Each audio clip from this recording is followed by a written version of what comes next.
Welcome to Wise Warrior Boxing. This is your coach, Bad Professor, because to say badass professor is impolite. Today, I want to talk about shadowboxing. Shadowboxing is often treated as a form of a warm up before the workout. I don't like that notion. I like to treat shadowboxing as the workout. In fact, there were many days when my whole workout consisted of shadowboxing alone. I have a few rules for shadowboxing for myself and for my fighters. Rule number one, make sure you visualize a real opponent in front of you. There has to be purpose behind your movement, and there has to be a target behind your punches. For example, if I throw a jab, I visualize my opponent's bridge of the nose, blinding them. Jab, jab, creating an opening for my cross. Rule number two, throw honest to goodness punches. Show me high speed, high power. Make sure you show me full extension, no pretend punches. Make a fist on the tip of your punch. Otherwise, we might as well be playing patty cake. And of course, that's not what we're doing today.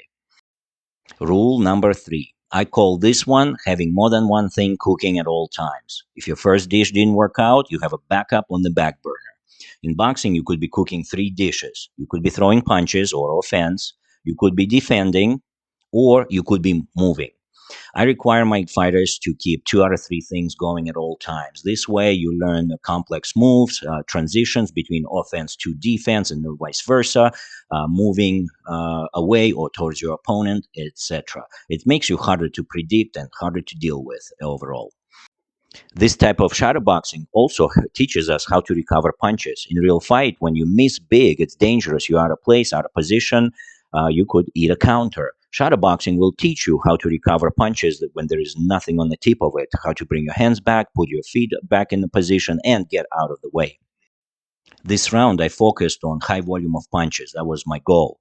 It's okay to have a goal in shadowboxing. You can concentrate on a specific technique or tactic or even a specific combination and keep drilling it over and over again, as long as you're still following the same rules, making sure your punches are honest to goodness punches. You have a target in front of you and you keep those two things cooking at all times. Given enough time, you will need to think less and less. You're going to be more or less on autopilot. Your body, your brain will automatically work together to initiate offense, defense, combine it all with movement.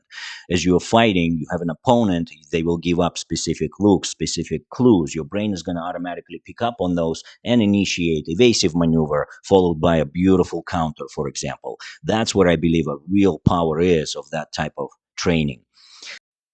If you get to that automatic autopilot state with minimal flaws in your game, though, that's going to lead to good habits in a fight, which will lead to good fight reflexes. If you want to learn more about what I think about fight reflexes, follow us for more. Meanwhile, thank you guys. Stay sharp out there.